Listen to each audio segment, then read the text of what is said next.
기억하면서 지난 시간에 우리가 오순절 성령 강림 일어나고 베드로가 사람들에게 전한 핵심 메시지가 뭐라고 했습니까? 베드로의 설교의 핵심 메시지? 안 들은 것처럼 하시면 곤란한데요. 너희가 십자가에 못 박아 죽인 예수님이 뭐라고요? 주와 그리스도가 되신다. 나의 주인이며 나의 구주가 되신다. 그것이 핵심 메시지라고 그랬죠.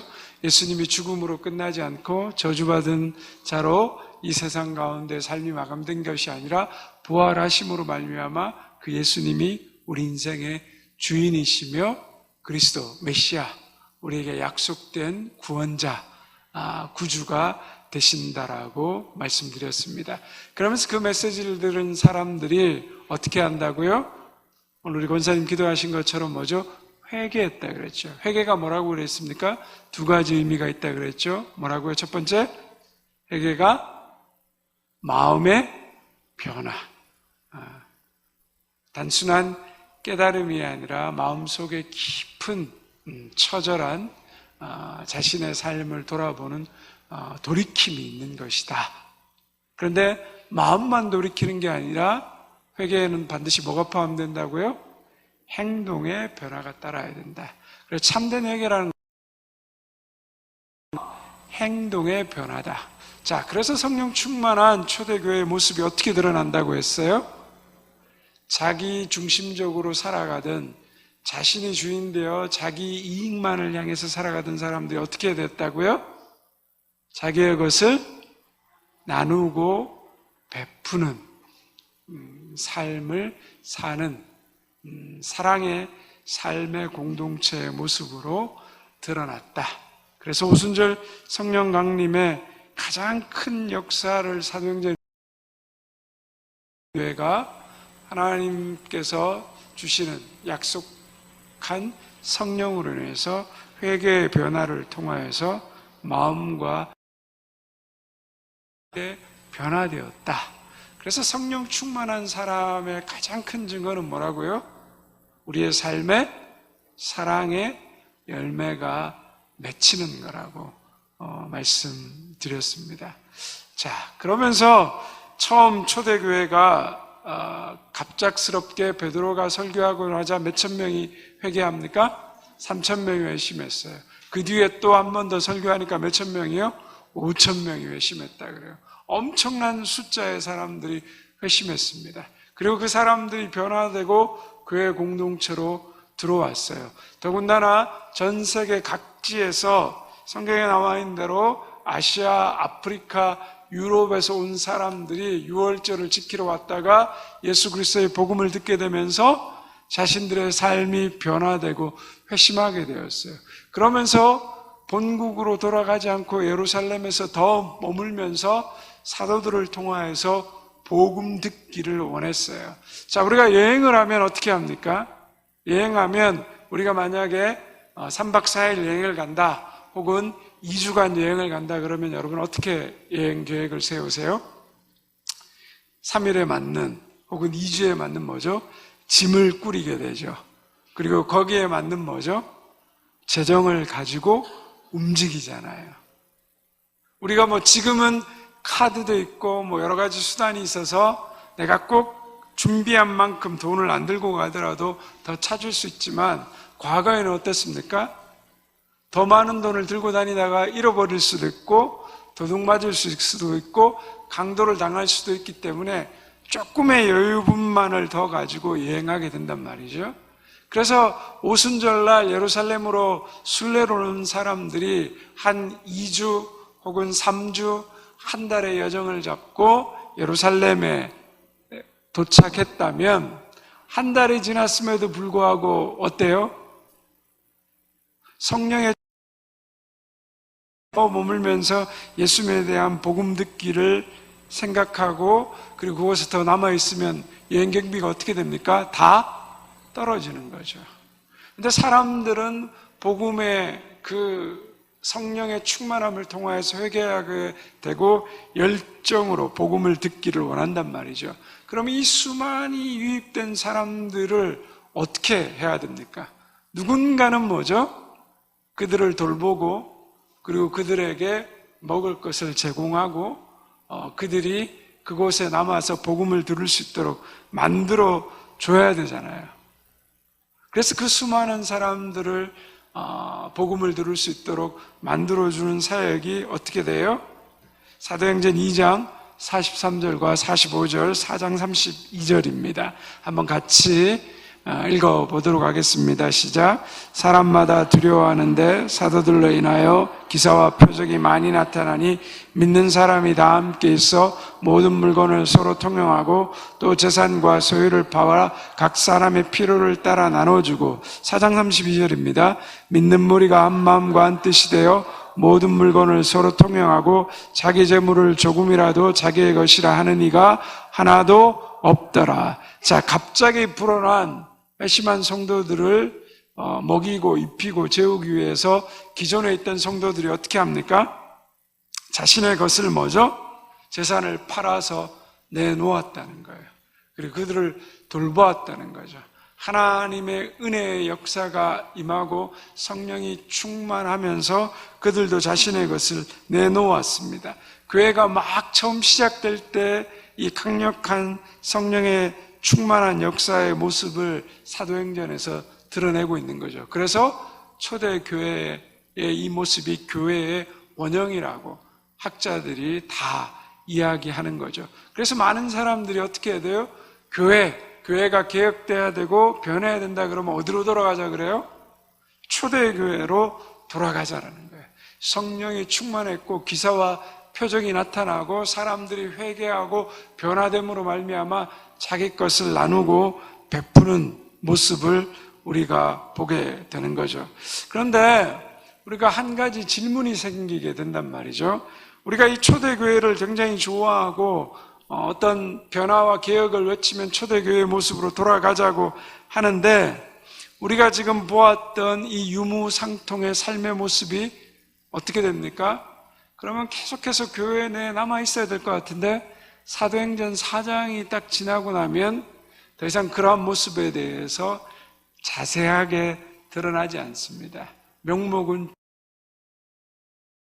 더 이상 처음 그 충만했던 그 성령으로 충만해서 모든 것을 나누고 팔았던 모습들이 드러나지 않는다는 거죠. 사도 바울이 전도여행을 시작하면서 1, 2, 3, 4차 전도여행을 하면서 수많은 교회를 세웠죠. 데살로니가, 고린도, 갈라디아, 로마 많은 교회들을 세웠는데 여러분 성경을 보면 그 바울이 세웠던 교회들의 모습 가운데 이 유무상통의 삶을 살았다는 모습이 드러나고 있습니까? 드러나고 있지 않습니까? 없어요. 그리고 2000년 동안 수많은 교회들이 세워졌는데 그 교회들 가운데 이런 사도행전적 공동체의 모습이 있습니까? 없습니까? 없어요. 그리고 우리나라에서도 복음이 한참 부흥할 때 그런 옛날에 활빈교회로 시작했죠. 드레교에 있었던 김진호 목사님도 뭐죠? 공동체를 세웠어요. 유무상통의 삶을 공동체 안에 만들었어요. 근데 그 공동체 지금 있습니까? 없습니까? 없어요. 다 깨졌어요. 그 목사님뿐만 아니라 또 수많은 사람들이 이 사도행전을 모델로 삼아서 교회를 세웠습니다. 그런데 지금 계속되고 있는 교회는 아무 곳에서 없어요. 유무상통의 삶이 없어요. 수도원 정도? 그래서 저 깊은 산골짜기 들어서 수도사들이 살아가는 삶을 보면 유무상통의 삶을 사는 그 정도. 그러나 사도행전의 교회의 모습은 어떻습니까? 현실 속에 살아가는 오늘 우리의 삶의 모습을 기반으로 만들어진 교회라는 거죠.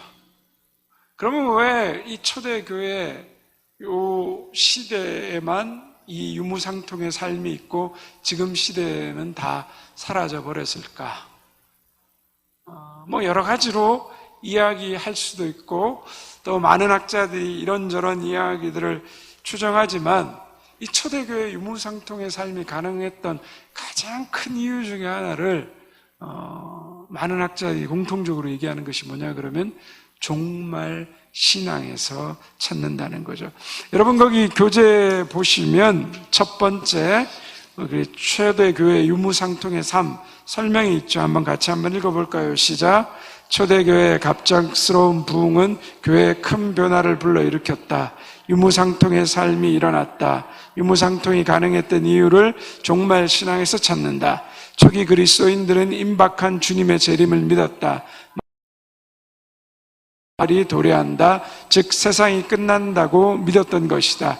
이제 곧 재림하실 주님 앞에 서야 하고 하나님 나라에서 영원히 살 것을 생각하면 그들에게 물질이 큰 의미가 없었고 물질로부터 자유할 수 있었다. 그죠?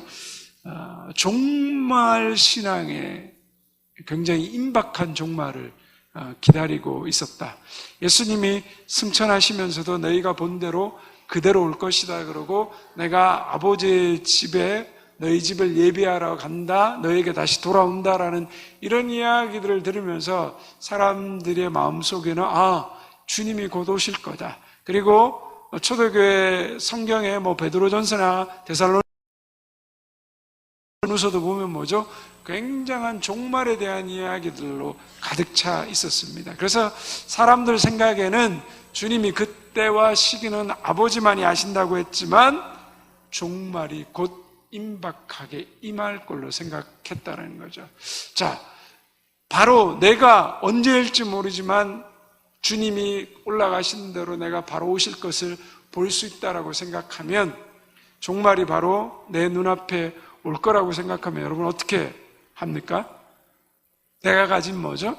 물질이나 내가 가진 소유를 어떻게 할 수 있습니까? 곧 주님이 오시는데 이게 중요합니까? 중요하지 않습니까? 큰 내가 꼭 필요한 것만을 빼고는 뭐죠? 이게 그렇게 중요하지 않게 되는 거죠. 자, 그런 것 때문에 여러 가지 종말에 관한 신앙, 내 세대에 곧 종말한다 이런 이야기들을 듣게 되면 수많은 사람들이 자신의 물질을 살아간 생활들, 소유한 신앙생활들을 많이 했죠. 우리나라에도 여러분 딱 생각나는 그 집단이 무슨 집단이 있어요? 네, 다미선교회도 있고 또 그 전에 그렇죠. 역시 이 말이 되는 세대, 그죠? 요즘에 젊은 세대는 모르는데 신앙촌 누가 만들었죠? 박태선 씨가, 그죠? 자기가 곧 재림할 예수 그리스도다. 이제 곧 이 땅에 하나님 나라가 임한다 그러면서 뭐죠? 사람들로 하여금 다 재산을 팔고 신앙촌을 만들어서 그곳에 다 들어와서 생활하게 했잖아요. 그래서 저도 어렸을 때 동네 다니면 신앙촌 가게들이 있어요. 주로 뭐 팝니까? 잡화 팔더라고요. 그죠? 옷도 팔고 뭐 희한한 거 이런 것도 팔고 또 그분들이 모여 사는 촌도 있었어요. 지금은 이제 거의 사라진 것 같습니다. 그죠? 한 10년, 20년 전만 해도 가끔씩 눈에 띄었는데 지금은 이제 보이지 않는 것 같아요. 그 사람들이 그렇게 했던 이유가 뭐예요? 종말이 중요한 게 아니라고 다 내어놓는 거죠. 그리고 또 92년 10월 28일 날 뭐죠? 주님 이 땅에 오셔서 우리가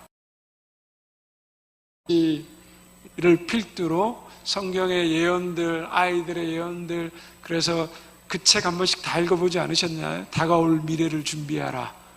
막 생각이 이제 나시지 않나요? 그죠? 밤을 새가면서 막 주님 곧 오신다고 막, 그래서 막 여기저기 예언들 막 읽고, 저도 그 책을 읽었던 기억이 나는데, 그래서 뭐죠? 다들 흰 옷 입고 어디 옥상을 올라갔던가 어디 산에 갔었나요? 옥상에 올라갔었나요? 정확한 기억이 안 나는데 하여튼 올라가서 기다렸다가 뭐죠? 안 오셨어요. 그래서 다 흰 옷 입고 다시 다 내려와가지고 그 종말을 한다니까 다 모든 걸 다 뭐죠? 나누고 다 것이 사라지니까 어떻게 됐습니까? 다 언제 그랬냐는 듯이 사라졌다라는 거죠. 이런 걸로 인해서 되었고 또 굉장한 또 교회에 심각한 어려움들을 주었지만 그러나 한 가지 그 안에서 우리가 발견할 수 있는 것은 사람들이 정말 신앙을 가지게 되면 뭐죠? 자기가 붙잡으려고 했던 것, 자기가 얻으려고 했던 모든 것들을 어떻게 돼요? 내려놓게 된다는 거예요.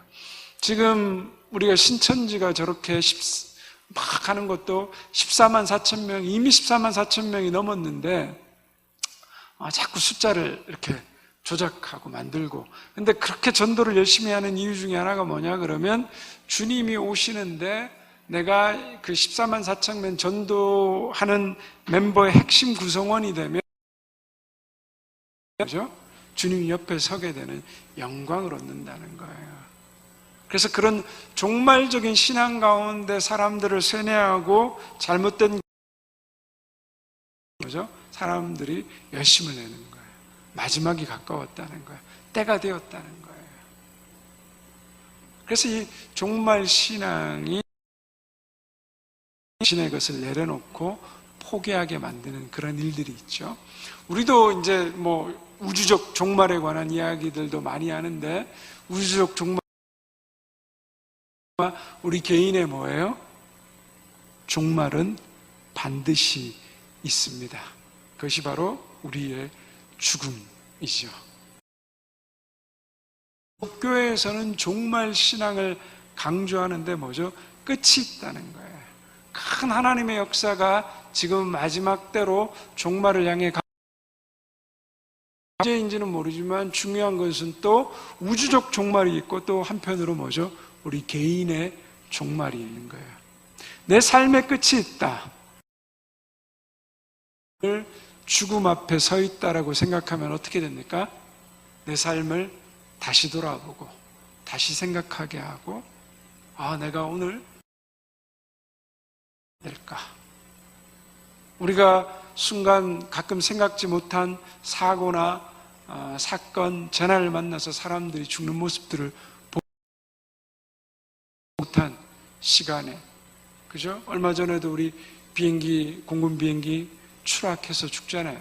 4사람이나. 조종사들은요, 자기 비행이 끝나고 나면 모여가지고 그렇게 술을 마신대요. 미친 듯이. 언제 죽을지 모르기 때문에. 특별히 전투기 조종사들은 그런 경우가 꽤 많대요. 그러니까 종말을 생각하면 뭐죠? 다시 새로워지고 다시 다듬어지고 우리가 어떤 인생을 살아야 될까? 내가 지금 이 시간 하나님께 삶에 부끄러움이 없는가? 그것이 굉장히 중요해지는 거죠. 그래서 내 삶의 종말이 이렇게 막 움켜쥐고 나누지 않고 막 누군가를 향해서 비난하고 정죄하고 이렇게 내가 끝날 수는 없잖아요. 갑자기 예상치 못한 부모님이나 가족의 죽음을 만나면 당황합니까? 어제까지만 해도 통화하면서 막 소리 질렀거든요. 막 잔소리했거든요. 기분 나쁘게 나갔거든요.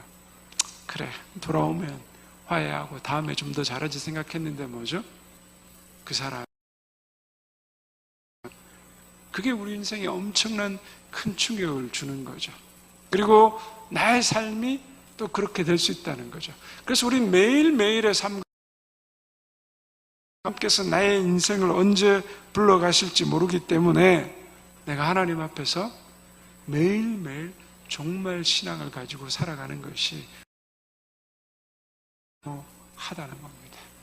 내가 언제 부름받을지 모르기 때문에 그러면 나는 하나님 앞에 어떤 모습으로 설 것인가. 그래서 제가 지난번에 얘기했죠. 오늘 하나님 내가 이런 잘못을 했습니다. 하나님 제가 원치 않았는데 저의 연약한 모습이 이런 죄 가운데 있었습니다. 하는 죄 가운데 있을 수도 있었습니다. 주님 나의 연약함을 불쌍히 여겨주시고 용서해 주십시오. 주님 이 밤도 내 영혼을 아버지 하나님의 은혜 가운데 나를 맡깁니다. 저는 항상 자기 전에 제 마음 드립니다. 왜냐 그러면 나의 마지막 날을 알 수가 없잖아요. 부족하지만 주님, 내가 하나님 부름받을 때 주 예수 그리스도의 그 은혜에 의지해서 나아갑니다. 그러면 뭔가 여유가 생겨지고 또 마음이 때로는 넉넉해지기도 합니다. 누가 나를 괴롭힘에도 오늘 내가 저 사람에게 마지막에 해줄 수 있는 최고의 선을 한번 베풀어보자. 항상 선할 수는 없지만 우리가 내 인생의 우리가 오늘 어떻게 살아야 될지가 더 분명하게 보여진다는 거예요. 종말을 생각하는데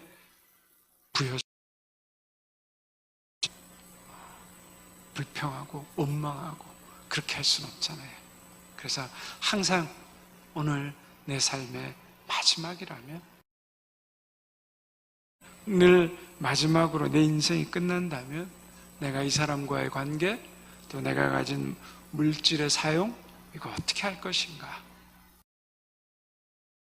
하나님 나라에 대한 초점이 분명해지고 복잡함에서 뭐죠? 좀 더 선명해지고 해야 될 길들이 보인다는 거죠. 주님이 곧 오신다라고 생각했기 때문에 이런 유무상통의 삶들이 일어나게 되었다는 거죠. 그래서 우리도 보다 내 개인의 죽음의 종말을 생각하면 내가 오늘 어떻게 살아야 될지, 그리고 이 물질에 있어서도 뭐죠? 이 세상의 보화가 이렇게 쌓아가야 될지, 그러한 것들을 생각하게 된다라는 것입니다. 저와 여러분이 이런 종말 신앙 속에서 그런 마음으로 이렇게 살아가는 은혜가 있기를 바랍니다. 자, 그렇게 하면서 계속해서 성령 충만의 놀라운 역사가 됩니다. 우리가 잘 아는 베드로와 요한이 이야기가 나오죠. 자, 이 베드로와 갔다 그러잖아요. 유대인들은 해가 뜨는 6시 정도를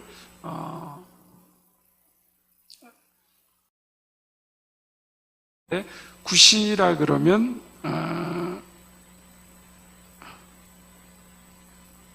3시 갑자기 까먹었어요.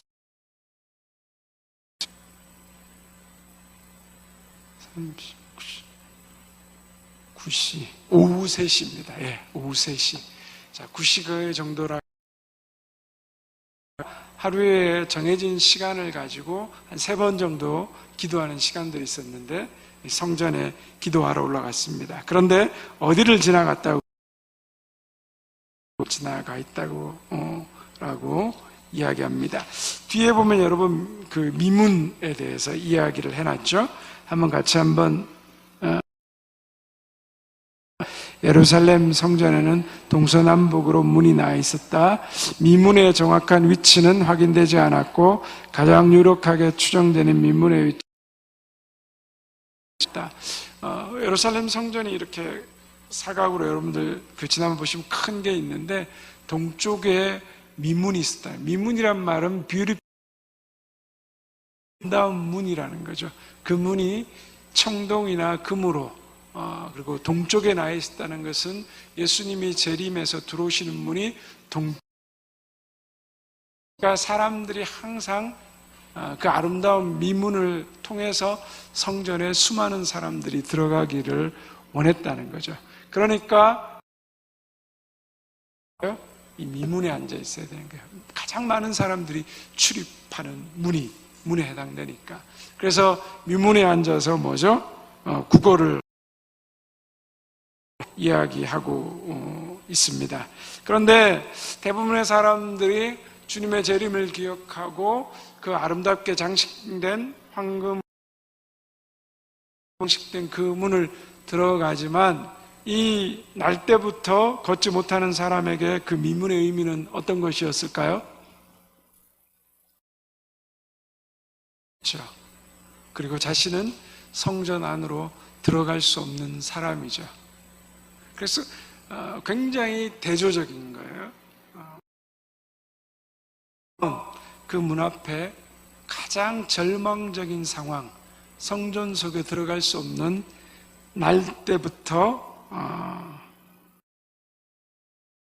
이 사람이 앉아 있다라는 거죠.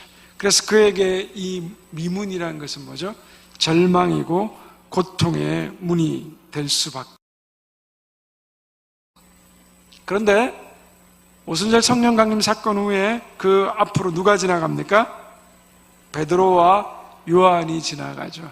그래서 그를 주목하면서 뭐라고 말합니까? 은과 금은 내게 없거니와 내게 있는 것으로 내게 주노니 나사렛 예수 그리스도의 이름으로 일어나 걸으라 라고 말하고 있죠. 그러자 베드로가 그 사람의 오른손을 잡고 이렇게 세우자 발목에 힘이 들어가고 그 사람이 걷게 되고 뛰면서 하나님을 찬양했다라고 이야기하고 있습니다. 베드로가 성전 미문에 걷지 못하는 사람에게 준 것이 무엇입니까? 그것은 바로 나사렛 예수 그리스도의 이름의 능력이었습니다. 나사렛 예수 그리스도의 이름으로 뭐죠? 일어나 걸으라 라고 말하는 거죠.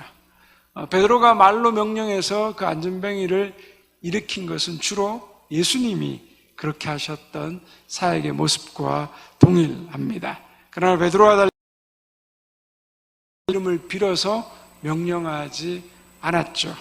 예수님이 행하신 그 모든 능력은 하나님의 능력이고 자신의 능력이었기 때문입니다. 그런데 오늘 말씀해 보면 베드로가 행한 것은 뭐죠? 자신의 능력이 아니라 누구의 능력으로요? 예수 그리스도의 이름의 능력이라고 한 거죠. 절대로 치유와 기적과 능력이 자신으로부터 나오는 것이 아니라 누구로부터요? 예수님께서 주신 능력이라는 거죠. 이것이 굉장히 중요합니다. 오늘날도 보면 신유의 연사를 행하는 사람들이 자기가 뭐죠? 기도하면 다 낫는다라고 얘기합니다. 그래서 수많은 사람들 앞에서 자기가 기도하면 나으니까 나에게 안수받고 기도받으라고. 능력은 누구의 이름으로부터 나온다고요? 예수 그리스도의 능력으로부터 나온다는 사실을 우리가 잊어버리고,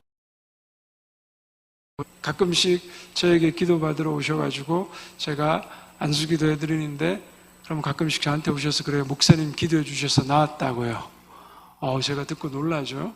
나에겐 그런 능력이 없는데 어떻게 그런 말씀을 저에게 하시지? 기도하시고 조금의 어떤 변화와 회복이 있었겠죠. 근데 제가 그럼 저에게 그렇게 말씀해 주시는 말씀을 듣고 앞으로 아프면 무조건 저에게 오십시오. 그러면 어떤 일이 생깁니까? 제가 뭐죠? 주님의 자리에 앉게 되는 거죠. 이게 굉장히 위험한 일이라는 거죠.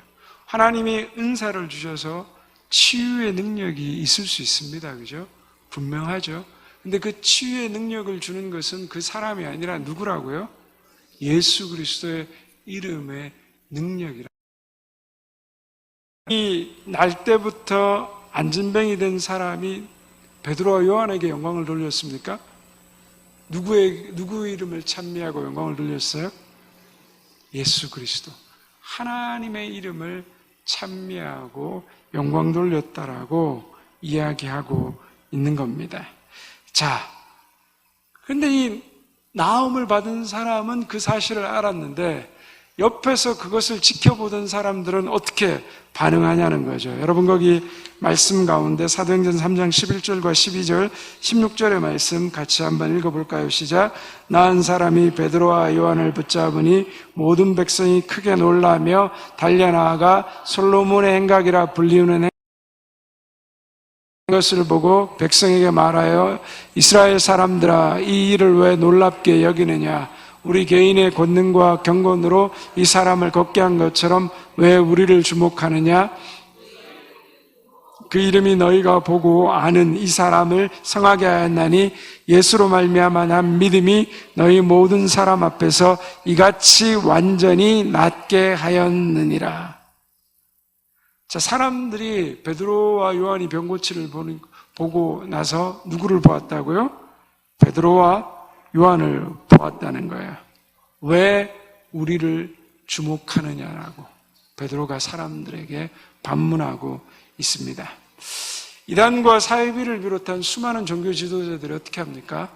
다 자기를 주목하도록 합니다.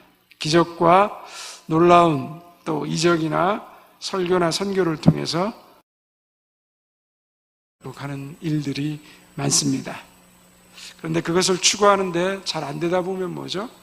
그걸 이룰 수 있는 방법을 찾기 위해서 이런저런 곳을 다니고 하는 것을 우리가 보게 되죠. 그러나 성경은 뭐죠?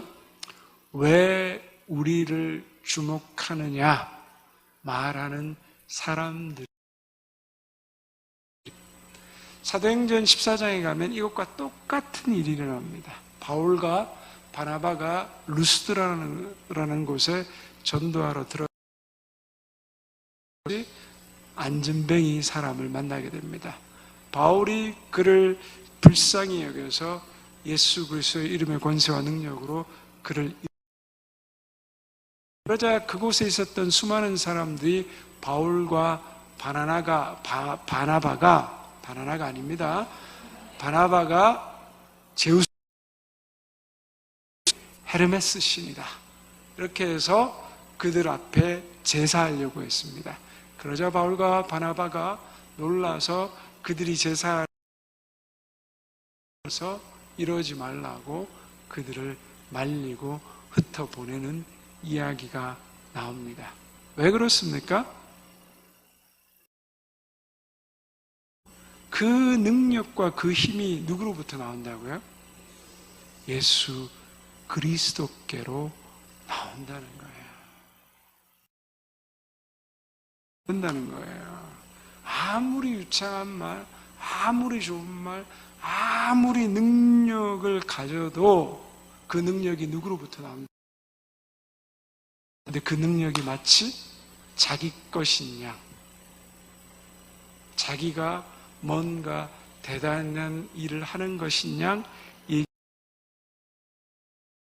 가짜고 사이비고 이단이라고 보시면 돼요. 왜 우리를 주목하여 보느냐? 이 능력이 그러면서 베드로와 요한, 바울과 바나바가 누구를 보도록 만들어요? 예수 그리스도. 철저하게 그리스도 대신 주님을 향하여서 시선을 향하게 만드는 거예요. 그래서 뭔가 특별한 일, 신비한 일, 하나님의 은사를 받았다라고 얘기하지 않고 주님을 바라보지 않게 하고 자기를 바라보게 하는 것은 다 사입이라고 우리가 생각하면 거짓 술사이며 그리고 하나님의 영광을 가로채는 자들이라고 우리가 봐야 되는 겁니다. 여러분, 태어날 때부터 안전병이 원하는 게 뭐였어요? 돈이었잖아요. 근데 돈은 잠시 잠깐 그 사람의 뭐죠? 배고픔을, 돈이 그 사람의 뭐죠? 영혼의 문제를 해결해 줄 수가 없는 거예요. 돈이 있으면 약을 살 수 있지만 하지는 못합니다.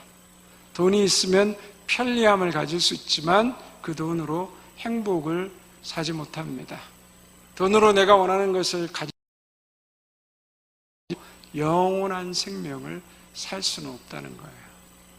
베드로와 요한이 말하는 핵심의 본질이 무엇입니까? 돈을 구하는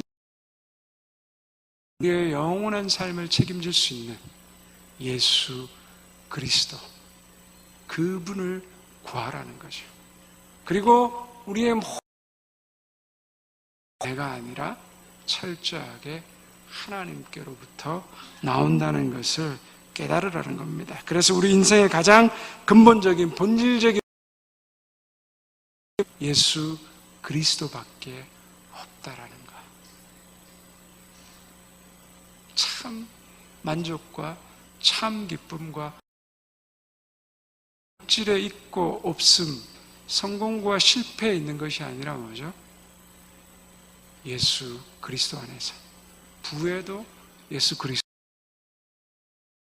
가난에도 예수 그리스도 안에 참된 행복이 있고, 건강에도 예수 그리스도를 붙들면 그 안에 참된 감사가 있고, 병들어도 뭐죠? 새로운 소망과 영원한 능력을 얻게 된다는 겁니다.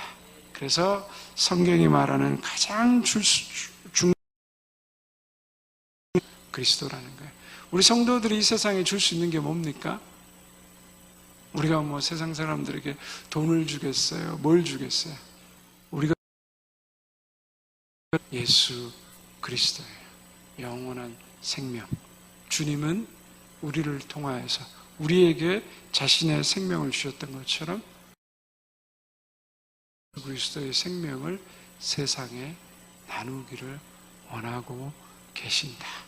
오늘도 베드로가 주었던 그 예수 그리스도 안에서 우리가 참된 기쁨과 생명을 누리고 우리의 삶을 통하여서 이 예수 그리스도 나누어줄 수 있는 저와 여러분 되시기를